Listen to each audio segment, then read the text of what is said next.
평안들 하셨습니까? 우리 앞뒤 좌우로 한번 인사하겠습니다. 평안하셨습니까? 오늘은 같은 듯 다른 사건 칠병이여 라는 제목으로 하나님 말씀 증거하겠습니다. 저는 개인적으로 사람을 잘 구분을 못합니다. 특히 쌍둥이들 같은 경우는 더욱더 그렇습니다. 안면 인식 장애가 있는 것은 아닌데요, 그 정도의 수준입니다. 제가 부산에서 중고등부 청소년 사역을 했을 때 일란성 남자 쌍둥이하고 여자 쌍둥이들이 있었어요. 그래서 제가 그 아이들 보고 이름 부르기가 굉장히 겁이 났어요. 왜냐하면 너 현준이? 그럼 아닌데요, 나 효준인데요.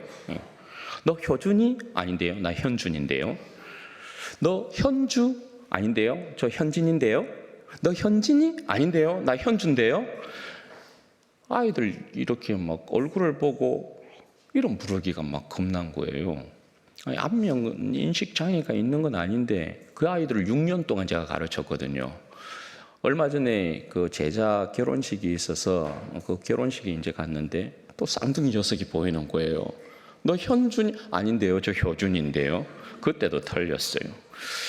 그러니까 이게 뭐 장애 비슷한 것이라고 볼 수 있겠죠. 그렇습니다. 오늘 본문의 내용도 여러분 그런 건데요, 오병이어 사건과 비슷해 보이는데 칠병이어 사건은 오병이어 사건과는 조금 내용이 다릅니다.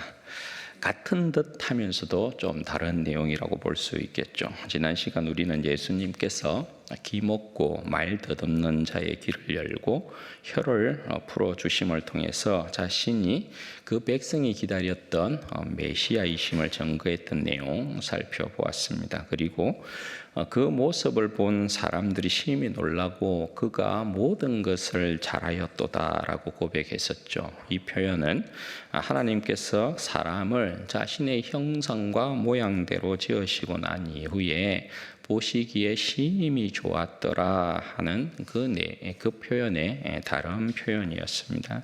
그러니까 예수님께서 그 백성을 새롭게 하시는 새 창조주다, 그런 이제 고백이었던 것이죠.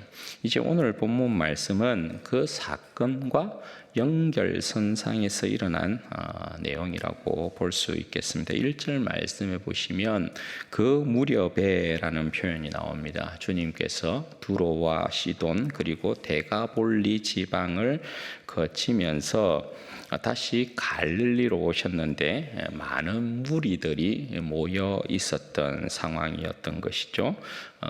그때 이제 귀 먹고 말을 더듬는 그 사람을 이제 고쳐 주신 것이죠.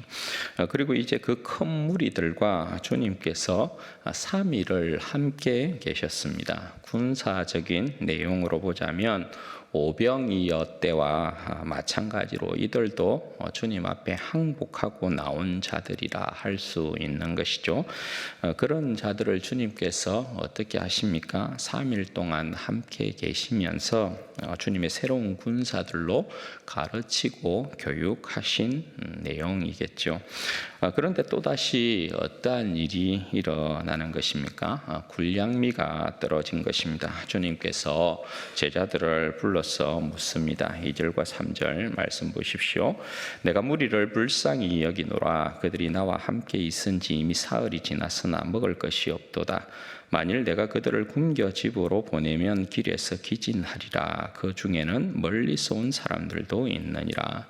주님께서 무리를 불쌍히 여기셨습니다. 왜냐하면 주님과 함께한 지가 3일인데 먹을 것이 없었기 때문입니다. 그냥 굶겨 보내면 길에서 쓰러지는 상황이 발생하게 되어서 그냥 굶겨 보낼 수도 없는 그런 상황이 된 것입니다. 여러분, 주님이 어떤 분이십니까? 먹거리가 풍성한 세계로 만드신 분이 우리 주님 아니겠어요? 그러니까 주님 나름 체면이 있는 것이죠. 더욱이 이들은 어둠의 권세에 사로잡혀서 억압당하고 학대당했던 자들이잖아요. 배고팠던 사람들이었단 말입니다. 그런 저들을 구원하시고 먹이시기 위해서 이 땅에 오신 분이 우리 주님이시잖아요. 특히 무리들 가운데는 가까이서 온 사람들도 있지만 멀리서 온 사람들도 있다, 이렇게 말씀을 하십니다. 이 표현은 마가복음에만 나오는 표현입니다. 여기서 멀리서 온 사람들이라는 이 표현은 먼 마을, 고을, 촌에서 왔다 이런 것이 아니라 이방인을 염두에 두고 있는 표현입니다. 성경에서 먼 곳, 이것은 거의 이방 땅에 거하는 이방인들, 죄인들을 지칭하는 표현입니다. 주님께서 두로와 시돈과 데가볼리를 거쳐서 갈릴리로 돌아오신 상황이잖아요. 주님께서 갈릴리로 그렇게 돌아오신 그 상황 가운데 많은 이방인들이 섞여 있는 그런 이제 모습이라고 볼 수 있는 거죠. 그들을 배고픔 가운데 그냥 돌려보낸다? 그건 있을 수가 없는 일인 거죠. 제자들이 주님께서 자기들을 불러놓고 이 말씀을 하시니까 자연스럽게 자기들에게 먹을 것을 내어놓아라, 그렇게 하는 것으로 받아들였습니다. 그런데 자기들도 4,000명이나 되는 인원을 먹일 떡이 없는 것이죠. 따라서 반사적으로 나오는 여러분 반응이 뭡니까? 4절에 보면 제자들이 대답하되 이 광야 어디서 떡을 얻어 이 사람들로 배부르게 할 수 있으리까? 주님, 여기는 광야입니다. 어쩌라고요? 이런 표현인 것입니다. 여러분, 이 제자들의 태도가 뭡니까? 이게 바로 제자들의 영적인 둔감함인 것이죠. 6장에서 살펴보았듯이 제자들은 이미 오병이어의 기적을 체험한 적이 있잖아요. 그리고 여기서는 주님께서 제자들에게 직접 너희가 먹을 것을 주라 이렇게 말씀하지도 않았어요. 그럼 여러분, 이런 태도가 나와서는 안 되는 거죠. 주님에 대한 제자들의 영적인 둔감함이라는 것이 지금 또다시 불신앙의 태도의 모습을 그대로 드러내고 있는 것입니다. 그러니까 주님을 따르면서도 주님이 어떠한 분인지를 여전히 제자들은 깨닫지 못하고 있다라는 것을 알 수 있는 거죠. 따라서 주님께서 먼저 제자들에게 너희에게 떡이 몇 개나 있느냐 그렇게 물으십니다. 제자들의 믿음이 부끄러워지는 그런 상황 아니겠어요? 저들이 오병이어의 이 기적을 기억했다면 주님께 먼저 주님 여기 떡 7개와 물고기 2마리가 있습니다, 그렇게 했겠죠. 그런데 주님께서 먼저 떡이 몇 개나 있느냐 이렇게 물어보고 계시는 것이니까 저들의 믿음을 주님 앞에 보일 기회가 사라진 것이라고 할 수 있죠. 그러니 부끄러운 상황이 된 것이죠. 모르겠어요. 이때서야 제자들이 오병이어의 그 기적을 생각했나 모르겠어요. 제자들의 대답을 들으신 주님께서 6절 말씀에 보면 무리를 땅에 앉게 하십니다. 오병이어 때에는 여러분 50명씩 100명씩 그렇게 무리를 앉게 하셨는데 여기서는 무리를 그냥 땅에 앉게 하셨다 말씀합니다. 그러니까 뭔가 좀 색채가 다르다라는 것을 알 수 있죠. 그리고 떡 7개를 가지사 축사하시고 제자들에게 주어 무리에게 나누어 주게 하십니다. 오병이어 때도 마찬가지고 여기서도 마찬가지인데요. 주님께서 떡을 떼어 항상 누구에게 먼저 주셔요? 제자들에게 주어서 제자들이 무리에게 나누어 주게 합니다. 여기서는 더욱더 제자들의 역할이 강조되어 있는 그런 모습을 이야기해 줍니다. 뭘 이야기하고 싶은 것일까요? 대장 되신 주님께서 떠나시고 난 이후에 주님의 뒤를 이어서 그의 가르침과 그 나라를 세우고 뭇 백성들을 구원하는 일을 제자들이 이어받는 거죠. 둔하고 멍한 영적인 상태에 있으면 안 된다라는 것입니다. 지금 주님으로부터 일어나고 있는 이 기적이 무엇을 말씀하고 있는가를 알아야 된다 말입니다. 생명과 배부름이 누구에게서부터 주어지는가를 알아야 하는 것이죠. 그래서 저들이 섬기고 따르고 있는 주님이 어떠한 분인지 분명히 제자들은 알아야 하는 것입니다. 제자들의 사명이 그러니까 막중하다라는 것을 여기에 이야기하고 있는 거죠. 교회를 말할 때 여러분, 교회를 어떻게 표현합니까? 선지자들과 사도들과 선지자들의 터 위에 세워진 교회다, 그렇게 말씀하고 있잖아요. 그래서 제자들의 역할이 굉장히 중요하다라는 것을 여기에서 그렇게 말씀하고 있는 거예요. 그리고 여기서 축사라는 단어가 오병이어의 기적과는 다른 의미를 주고 있는 것인데요. 여기서 축사라는 이 단어는 헬라어 유카리스테사스 이 단어예요. 유카리스테사스 이 단어인데, 오병이어 때 주님께서 하늘을 우러러 축사하셨을 때의 그 표현은 율로게센이에요. 헬라어로. 그러니까 다르죠. 오병이어 때는 축사, 율로게센, 그러니까 이 뜻은 찬양하다, 축복하다 이런 뜻인데요. 기적을 위한 축복과 강구에 대한 표현이 율로게센이에요. 반면에 지금 여기서 사용하는 축사라는 이 단어는 유카리스테사스라는 이 단어는 감사하다, 감사를 돌리다라는 뜻이에요. 이 단어는 그냥 어떨 때 사용되냐면 일상의 기도 때, 일상의 식사 기도 때 사용되는 단어이면서 또 성만찬 때 사용되는 단어예요.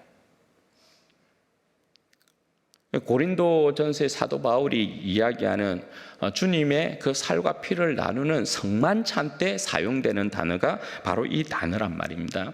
그러니까 지금 주님께서 칠병이어 기적의 모습을 어떻게 연출하고 계시는 것입니까?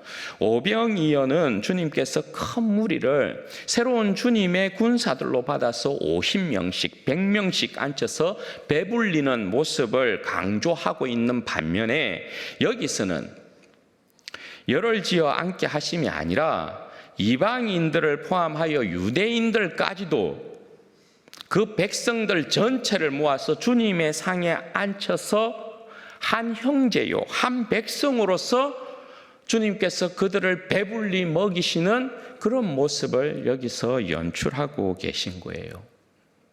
이 차이를 여러분 아시겠죠? 여러분, 광야에서의 모습이 그런 것이잖아요. 광야에서 하나님께서 만나를 내리실 때 이스라엘 진영의 모든 백성들, 그 진영에는 여러분 이스라엘 백성들뿐만 아니라 할례를 받은 이방 백성들도 함께 포함이 되어 있었잖아요. 할례를 받은 모든 백성들은 다 유월절에 참여하게 된다, 그죠? 그들이 이방 백성일지라도 할례를 받으면 유월절에 참여하고 하나님께서 내리신 만나들을 다 먹었단 말입니다. 여기서도 그런 형태의 모습을 그려주고 있는 거예요. 그리고 7절에 작은 생선 2마리에 대한 기사를 따로 떼어서 설명하고 있죠. 마태복음 같은 경우에는 그냥 한 줄에서 그 부분을 정리하고 있지만, 마가는 작은 생선 2마리에 대한 기사를 따로 설명을 합니다. 뭘 강조합니까? 따로 떼었다라는 것은 배부름을 더하고 있는 모습이에요. 7개의 떡을 가지고 그 백성을 풍성하게 먹이셨는데, 이방인 유대인들을 다 주님의 상에 앉혀서 한 백성으로, 한 형제 한 백성으로서 주님께서 풍성하게 떡으로 배불리셨는데, 그 배부름 가운데 다시금 2마리의 생선을 가지고 또 다시 한번 그 백성을 배불리 먹이셨다라는 것을 강조를 하고 있는 것입니다. 그래서 이 표현이 이것도 나누어 주게 하시니라는 그러한 표현이라고 볼 수 있는 거죠. 이로써 여러분 다들 배불리 먹고 남은 조각이 7강줄이었습니다. 칠병이어에는 특히 7이 여러분 강조되어 있는 것을 보게 되죠. 7개의 떡, 7개의 강주리입니다. 주님으로부터 유대인과 이방인의 온전한 생명의 하나됨, 한 백성의 그 배부름의 모습을 그렇게 나타내고 있는 거예요. 그러니까 7이라는 7이라는 상징적인 숫자는 여러분 완전함에 대한 표현 아니겠어요? 그래서 하나님께서 예수 그리스도를 통하여서 이방인과 유대인을 하나 되게 하셔서 한 상에서 그들을 배불리 먹이신 모습을 이렇게 이야기해 주고 있는 것입니다. 이것이 주님께서 세운 교회의 영광과 부요함에서 그대로 나타나고 있는 것을 우리가 보게 되는 거죠. 그렇게 주님께서 배불리 먹인 군사가 4,000명입니다. 그리고 그들을 주님의 군병으로서 삶의 현장으로 흩어 보내십니다. 이게 여러분 뭡니까? 파송이에요. 파송. 주님으로부터 배불리 그들이 먹게 되었으니까 그 배부름을 가지고 어떻게 해요? 삶의 현장으로 주님께서 보내셔서 파송하셔서 주님의 군사로서의 삶을 살게 만들고 있는 것입니다. 그리고 주님께서는 제자들과 함께 또 다른 전선인 달마누다 지방으로 나아가고 계십니다. 사랑하는 여러분, 우리는 조선이라는 먼 지방의 사람들이었습니다. 이방인이었단 말이죠. 죄인이었단 말이죠. 에베소서 2장 12절 13절에서는 이렇게 기록해요.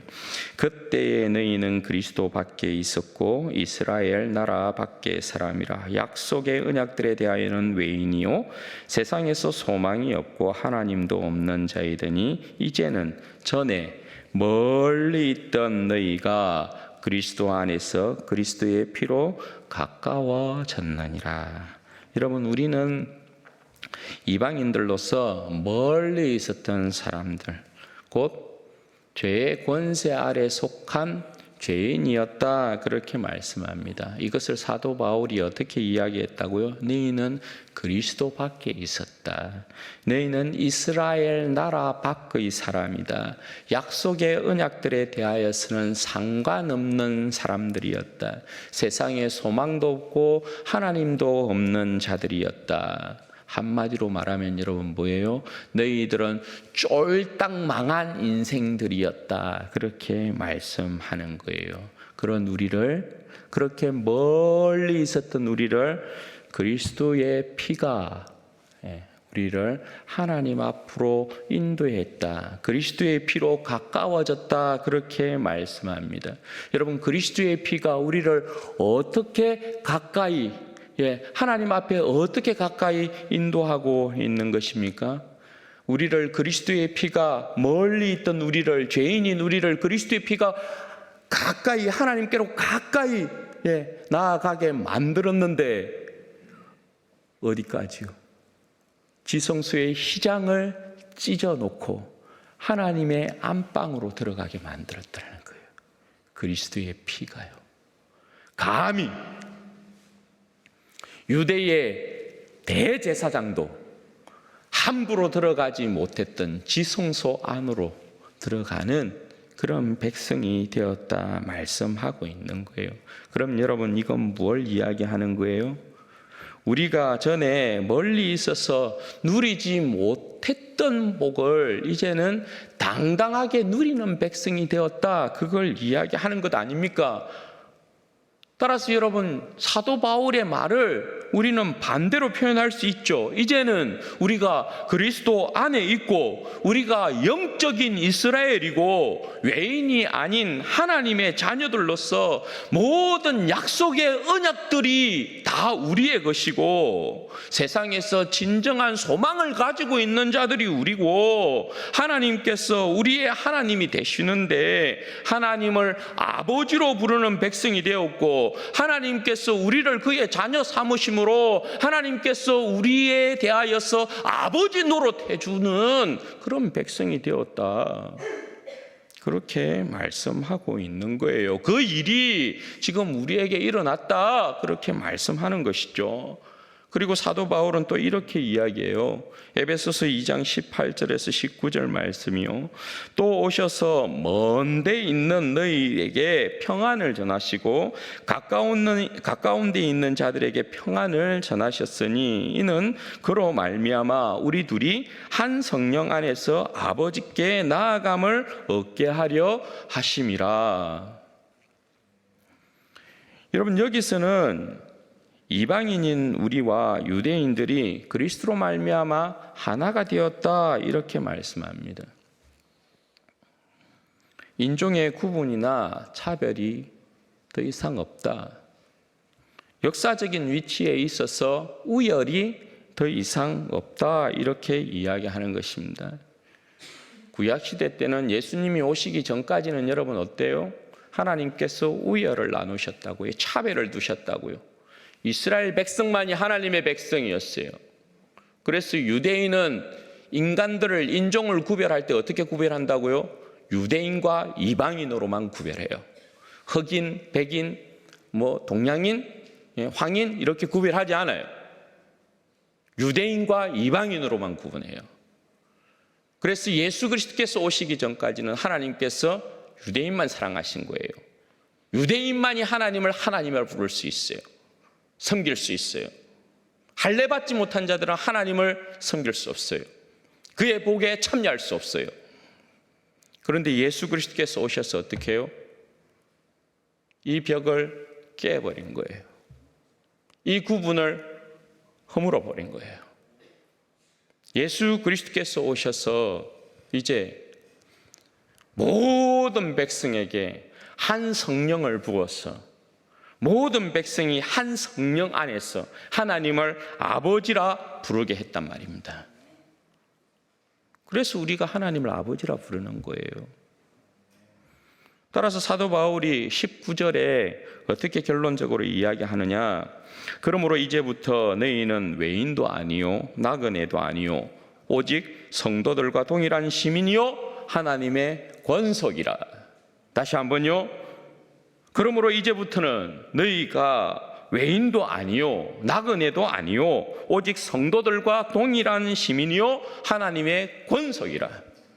여러분, 오직 성도들과 동일한 시민, 무슨 뜻입니까? 곧 우리가 하나님께 속한 거룩한 백성이다, 이 말이죠. 그리고 하나님의 권속이라는 말은 뭐예요?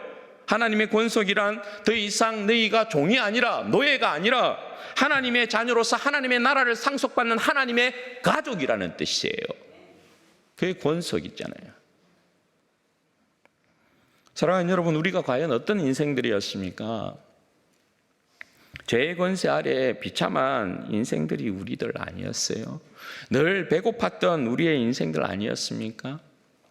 인간의 끝없는 욕심이라는 것이 왜 생겨난 것입니까? 왜 생겨나는 것입니까? 세상의 어떤 것으로도 채워지지 않기 때문에 그죠. 세상의 그 어떤 것들로 배를 채워도 흙이 짐이라는 것을 채우지 못하기 때문 아닙니까? 세상의 부요는 우리에게 전부 헛배 부르게 하는 거예요. 헛배 부르게 만든다고요. 하나님의 상에 앉지 못하는 인생들은 참된 배부름을 얻을 수가 없는 것입니다. 욕심은 절대 여러분 그래서 채워지지 않는 법인 것이죠. 그런 영적인 굶주림과 허덕임 속 기진하여 쓰러져 있던 우리를 불쌍히 여기셔서 우리의 인생 가운데 찾아오신 분이 바로 예수님이시라고요. 그의 영원한 살과 피를 주어서 먹고 마시게 하심으로 우리의 영혼을 세우고 영적인 배부름 가운데 거하도록 하신 분이 바로 우리 예수님이란 말입니다. 사랑하는 여러분, 먼 데 있는 우리를 주님께서 가까이 부르셔서 주님의 상에 앉아서 먹고 마시고 배부름을 얻게 하셨어요. 하나님의 자녀들로서 하나님의 나라의 상속자가 되게 만들었고, 하나님께서 약속하신 모든 약속의 언약들에 대하여 우리가 당사자가 되게 만들고, 모든 것을 다 가진 진정한 배부름의 백성이 되게 하셨단 말입니다. 여러분, 세상 어디에서 우리 주님께서 주시는 영적인 배부름을 얻을 수가 있습니까? 그러므로 주의 백성들은 오직 주님께서 베푸시는 상에 앉아서 먹고 마셔야 합니다. 늘 주님께서 베푸신 상으로 나와서 주님 안에서 배부름을 얻어야 하는 것입니다. 오늘날의 그리스도인들을 보면 영적인 거식증에 걸려 있는 것 같아요. 왜냐하면 주님의 상에 앉아서 먹고 마시는 것을 거부해요. 희한하죠. 주님께서는 우리를 가까이 부르셔서 주님의 상에 앉아서 주님의 그 영광과 배부름을 얻게 하셨는데, 오늘날의 그리스도인들은 어떻게 보면 전부 다 영적인 거식증에 걸려가지고 주님의 상에 앉아서 먹고 마시는 걸 두려워해요. 피해요. 이상한 거죠. 대신에 주님의 상에 앉는 것을 기뻐하는 것이 아니라 어떻게 해요? 세상이 차려놓은 그 산의 진매에 항상 눈을 돌린다고요. 그게 더 먹음직하고 보암직하고 지혜롭게 할 만큼 탐스럽게도 하니까 항상 그것을 기웃거린다고요. 그래서 그 세상이 차려놓은 그 상에서 먹고 마셔요. 그래서 막 배를 두들려요. 아이고 배부르다. 그런데 가만 보고 있으면 전부 다 영적으로 빼짝 말라 있는 거예요. 영적으로 빼짝 말랐어. 그 빼짝 마름 가운데 하나님의 영광이라는 건 찾아볼 수도 없고, 하나님의 의에 대한 목마름이라는 것은 도무지 찾아볼 수 없고, 주님 앞에서의 충성된 모습이라는 건 전혀 찾아볼 수 없는 영적으로 기갈 중에 있는 그 모습들, 그런 모습들을 내보이는 거예요. 그런 모습들을. 참 안 됐죠.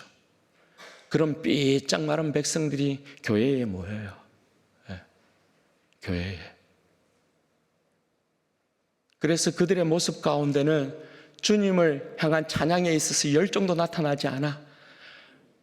주님을 높이는 데 있어서 저들의 심령을 주님 앞에 낮추고 주님을 영화롭게 하는 그 마음의 뜨거움도 보이지 않아. 하나님을 예배함에 있어서 우리의 마음을 다하고 뜻을 다하고 우리의 성품을 다하여서 간절함을 주님 앞에 나타내지도 않아. 그냥 삐쩍 마른 상태로 와서 그냥 이렇게 휘청 저렇게 휘청거리는 그 영적인 메마른 모습 가운데 이렇게 흔들리고 저렇게 흔들리다가 그냥 또 교회에 와서 땅만 밟고 가는 거예요. 가난하죠. 여러분, 가난하죠.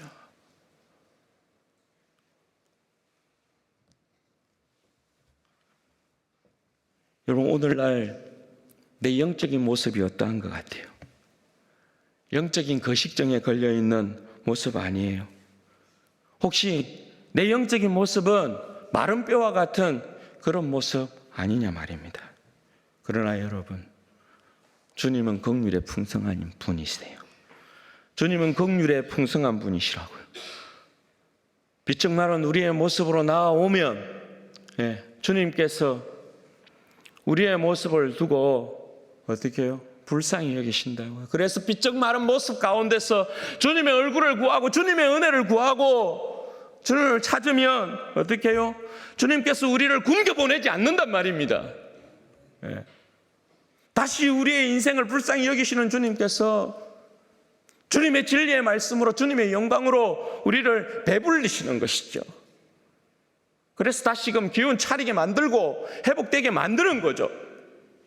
우리가 주님을 향한 마음만 있으면요. 주님, 제가 영적인 배고픔 가운데 있습니다. 목마름 가운데 있습니다. 주님, 내 영혼을 좀 채워주십시오. 주님, 제 영적인 기갈을 좀 사라지게 해주십시오. 목마름을 해결해 주십시오. 그러면 주님께서 절대 우리를 기진한 상태로 돌려보내지 않는다라는 것입니다. 주님께 나오면 여러분 새로운 힘을 얻습니다. 주님 안에는 여러분 진정한 배부름이 있는 줄로 믿습니다. 세상으로 나아가 당당하게 주님을 전가하고 주님을 위해 용맹하게 싸우는 십자가의 군병으로 만들어 놓으시는 분이 바로 우리 주님이라는 사실입니다. 그러므로 사랑하는 여러분, 주님의 상에 앉기를 기뻐하시는 여러분들 되시기를 바랍니다. 주님의 상에 앉아서 주님께서 베푸시는 하늘의 신령한 복들로 좀 자신을 채우게 되시기를 바랍니다. 하나님의 말씀으로, 영적인 주님의 말씀으로 좀 여러분들을 채우시게 되시기를 바라요. 기도함으로 여러분의 영혼을 좀 채우시고, 찬양으로 여러분들을 좀 채우시고, 주님의 살과 피에 대한 여러분 성찬을 좀 대하면서 여러분의 영혼을 좀 배불리게 되시기를 바랍니다. 그래야 여러분 주의 백성들이 사는 것 아닙니까? 주님의 백성들이 주님께서 채우시는 영적인 배부름이 있어야 여러분 세상에 나아가서 우리가 파송받은 그 자리에서 주님의 십자가의 군병으로서 주님의 영광을 드러낼 것 아니에요. 교회에 왔어도 주님 앞에 나갔어도 영적인 배부름을 얻게 되지 못하면 우리가 우리의 삶 가운데에서 주님께서 파송하신 삶의 자리에서 우리가 여러분 어떻게 세상을 이기겠어요? 그러니 여러분 무엇보다도 이게 중요하다니까요. 하나님의 상에 앉아서 좀 내 영혼을 주님의 진리의 말씀으로, 기도로, 찬양으로 주님의 살과 피를 대하는 성찬을 통하여서 내 영혼을 채우는 게 여러분 무엇보다도 중요해요.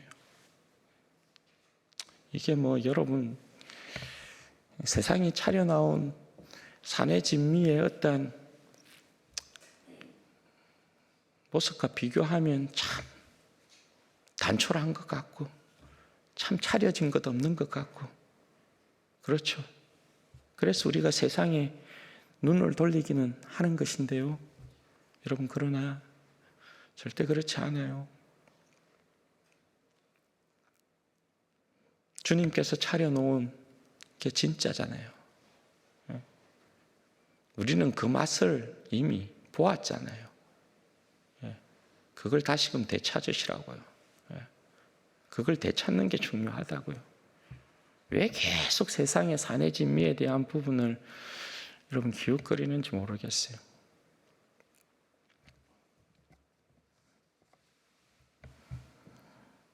영적인 우리의 영혼의 상태가 여러분 배부름의 상태에 있어야 되고 거인의 모습을 가지고 있어야 되는 것입니다. 다른 것 없어요. 주님의 말씀, 기도 너무 중요하죠. 다른 것 없어요. 좀 힘쓰시고 애쓰시기를 바랍니다. 그리고 우리가 주님의 상에서 바로 이 자리에서 또 확인해야 될 것이 하나 있어요. 그게 뭐냐 하면 우리는 하나님의 새로운 가족이라는 거예요. 우리는 주님의 가족이라는 것이에요. 다 예수 그리스도의 피로 한 하나님 아버지를 섬기고 한 성령 안에서 한 하나님 아버지를 섬기고 한 주 예수 그리스도를 섬기는 가족이라는 거예요. 우리 모두가 형제 자매라는 거예요. 여러분 이걸 꼭 기억해야 돼요. 이건 여러분 우리로 하여금 어떠한 모습으로 나아가게 만드는 것입니까? 우리가 하나님의 한 백성 한 자녀이면 서로 사랑 가운데 하나가 되어야 된다라는 것을 이야기하는 거예요. 여러분 유대인과 이방인을 함께 주님의 상에 앉혔어요. 우리는 육신적으로 보자면 물론 우리 성도들 안쪽에는 혈통을 통한 가족들의 관계들이 있지만 우리는 육신적으로 보자면 저도 그러하고 여러분들과 상관이 없어요. 그죠? 그런데 예수 그리스도 안에 있기 때문에 형제고 자매인 거죠. 그리고 이것이 이 관계가 여러분 찐이라고 말씀드렸죠. 육신의 혈통은 예수님을 믿지 아니하면 이 세상 가운데서 천국과 지옥으로 영원히 갈라집니다. 세상에서의 인연이에요. 그러나 예수 그리스도 안에 있는 인연은 영원한 인연이라고 말씀을 드렸죠. 우리는 예수 그리스도의 피로 한 형제요 자매고 하나님을 섬기는 백성이니까, 하나님 나라에 이르게 되어서 하나님을 아버지로 섬기게 될 백성이니까 우리가 여러분 찐이란 말입니다. 그러므로 우리 안에는 반드시 사랑 가운데 하나 되어지는 것이 필요하다라는 것이에요. 여러분, 이 나라 초대교회 때 어떤 일이 있었냐 하면 1892년에 사무엘 무어라는 목사님이 이 땅 가운데 오셔요. 선교사로 이 땅 가운데 오는데, 사무엘 무어 목사님께서 이 땅 가운데 조금 특별하게 인연을 가졌던 사람들이 백정이에요. 조선시대 여러분 가장 천한 신분이라고 하면 칠천민 이런 식으로도 이야기하는데, 칠천민 하면 여러분 이야기하는 것이 노비, 무당, 기생 이런 종류예요. 그 가운데서도 가장 천한 신분의 사람이 백정이에요. 유일하게 조선시대에 머리에 갓을 쓰지 못했던 부류가 백정이에요. 그런데 사무엘 무어 목사님이 백정과 인연을 맺어요. 백정은 조선시대의 불가축 천민이에요. 이름도 없어요. 그래서 그 역사에 보면 박가라는 백정과 인연을 맺어요. 그래서 그 목사님이 백정과의 인연을 이렇게 맺고 천한 천민들과의 이렇게 사역들을 해 나가시고, 또 그분이 천민들뿐만 아니라 양반들에게도 복음을 전했죠, 조선 시대에. 그래서 세운 교회가 곤단골 교회라는 거예요. 그런데 곤단골 교회를 이렇게 양반들이 나가게 되는데 거기 보니까 천민들이 있고 백정들까지 있는 거예요. 그래서 한날 이 양반들 그룹이 교회를 안 나와 버려요. 그리고 잠시 뒤에 이거 우리가 교회는 나가야 되겠다 싶어가 사무엘 무어 목사님에게 찾아가서 우리가 잘못했다, 다시 교회를 나가도록 하겠다. 그런데 하나 조건이 있다. 적어도 백정들하고는 자리를 좀 따로 앉게 해달라, 이렇게 요청을 해요. 그래서 사무엘 무어 목사님 안 된다, 그럴 수 없다, 하나님의 교회는 그런 일이 있을 수가 없다. 그러니까 이 양반들이 따로 떨어져 나갑니다. 그래서 세운 교회가 홍문섭골교회라는 교회예요. 홍문섭골교회에서 그들이 따로 모여서 예배를 드려요. 그런데 이 양반들 그룹이 홍문섭골교회라는 곳에서 성경 공부를 이제 깊게 하기 시작하거든요. 그런데 거기에서 자기들이 깨닫습니다. 우리가 잘못했다. 예수님 안에는 양반과 천민의 구분이 없어야 되는데 우리가 잘못했구나에 대한 부분을 깨달아요. 그런데 그점에 어떤 일이 일어나게 되냐면 곤단골 교회에 불이 납니다. 그래서 예배당이 전부 다 소실이 되어버려요. 그 모습을 보고 홍문섭골에서 예배를 드리고 있던 양반들이 먼저 그들에게 우리와 같이 예배를 드리십시다, 이렇게 제안을 합니다. 그게 오늘날 종로에 이렇게 있는 성동교회라는 교회의 전신이 돼요. 여러분, 그 교회의 역사에 보면 재밌는 역사가 하나 있어요. 성동교회 이제 역사가 쭉 130년 역사해가지고 이렇게 장로들의 명단이 있거든요. 장로들의 명단을 보면 거기에 박성춘이라는 사람이 나오고 이재영이라는 사람이 나와요. 박성춘이라는 사람은 누구냐면 사무엘 무어 목사님이 박가라고 불렀던, 이름도 없었던 백정 출신이에요. 그분이 장로가 됩니다. 그리고 이재영이라는 분이 계신데 이분은 고종 황조의 친족이에요. 황족이라고요. 왕족이라고요. 그분이 장로가 또 돼요. 같이 섬깁니다. 그런데 박성춘이라는 이 백정 출신의 사람이 먼저 장로가 됩니다. 그렇게 해서 그 교회가 어쨌든 이 백정들과 천민들과 양반들이 하나가 되어서 섬기는 아름다운 교회의 모습을 나타내요. 여러분, 이게 어떻게 가능했겠어요? 황손과, 고종 황제니까 황손이에요. 그때는 대한제국이었으니까. 황손과 저 밑바닥에 있는 백정이 함께 하나님 앞에 예배를 드리는 거예요. 그리고 이 백정 출신이 먼저 장로가 되었어요. 그리고 이 황손이 나중에 장로가 되어서 함께 교회를 섬기는 거예요. 이게 여러분 어떻게 가능합니까? 예수 그리스도의 피가 아니고서 가능합니까? 복음의 능력이 아니고서 여러분 가능합니까 이게? 여러분, 교회가 주님의 사랑 가운데서 용납하지 못할, 사랑하지 못할, 또 함께하지 못할 사람이 있습니까? 있습니까? 우리 중 그 누가 그 누구를 미워하고 시기하고 질투해서 주님의 몸된 교회의 하나됨을 깰 자격이 있는 자가 누굽니까? 누가 그럴 수 있습니까? 누가 감히 주님의 몸된 교회에 백성들로 부름을 받았어. 그 누구를 미워하고 시기하고 질투해서 주님의 몸된 교회의 하나됨을 깰 자격이 있는 사람이 누구냐고요? 누구냐고요? 그 누가 함부로 형제 자매를 비판하고 판단하고 정죄합니까? 그 어떤 사람이 말씀을 그렇게 잘 알아서 잘난 척합니까? 판단합니까? 그게 여러분 될 일입니까? 그게 될 일입니까? 그래서 됩니까? 안 되는 것이잖아요. 네.